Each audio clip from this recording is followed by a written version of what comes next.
This dynamic Bible-based message was recorded at Durban Christian Center. Now, let's listen to this exciting Holy Spirit-inspired word.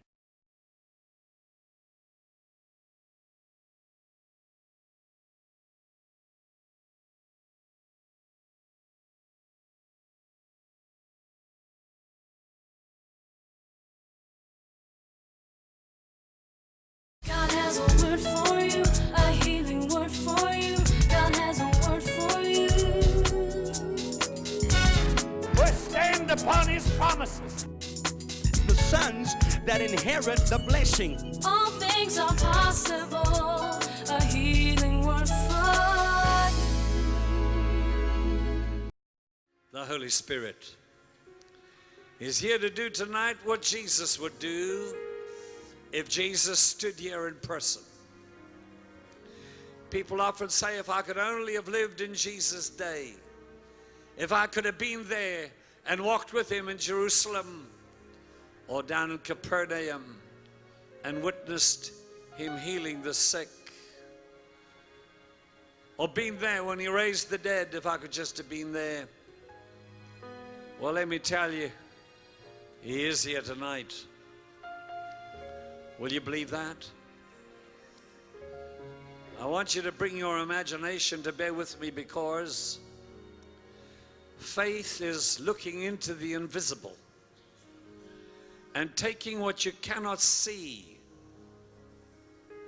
with the natural eye and bringing it into the realm of the natural, into the realm of the physical.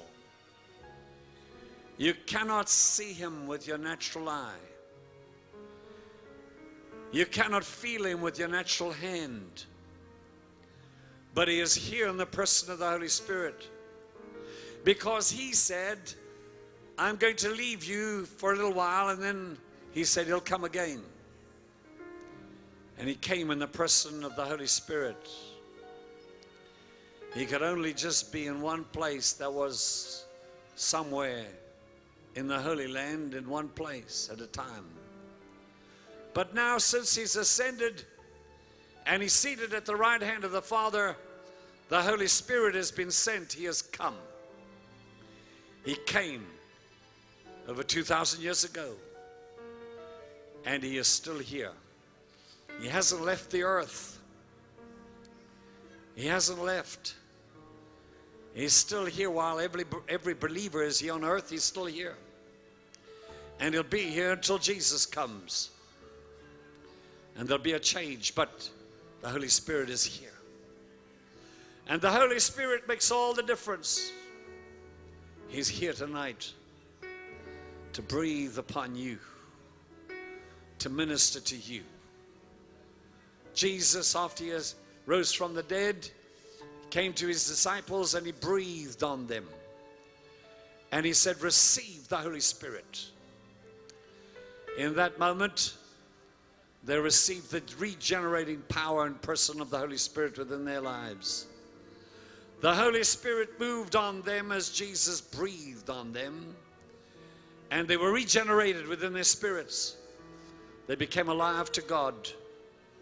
The Old Testament believers could not experience that regeneration. It belongs to the people of the New Covenant. It belongs to the people after the resurrection of Jesus, to be regenerated, to receive the very nature of Jesus within your spirit. It is only by Jesus breathing on his disciples that that could happen. They had to be regenerated. They had to know the new birth within. They had to receive an impartation within their spirits. Their spirit united with the Holy Spirit became a Holy Spirit.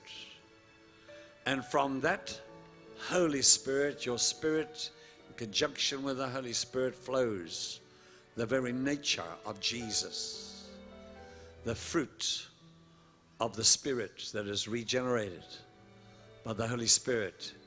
Jesus comes to live in you by the Holy Spirit. He lives in you and imparts his life, his nature, His ways, His will within your heart, within the very center of your being, what the Bible calls the candle of the Lord. Your spirit is made alive. You who are dead in trespasses and in sins, He quickens and He makes them alive. We were in union with the devil. We were part of his dominion, under his control. Spirits of wickedness work in the children of disobedience. And there were evil spirits at work in us. And we did things we would not normally do in the natural, but we were motivated, directed, and pushed by a spirit within us that held us. It was an evil spirit or evil spirits. They were in us, directing us. And even many of the thoughts of the evil one come into the mind.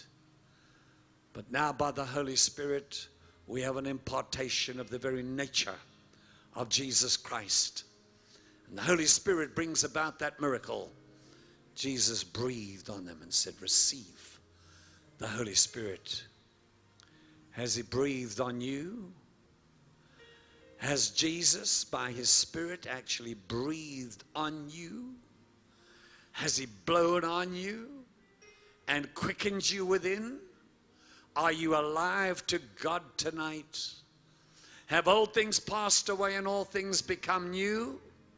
Is there a difference? Has everybody seen it? You don't act like you used to. You don't speak like you used to. You don't use the language you used to. You don't go to places you used to go to. You don't get involved in some of the things you used to get involved in. Some of the lewd practices and things that are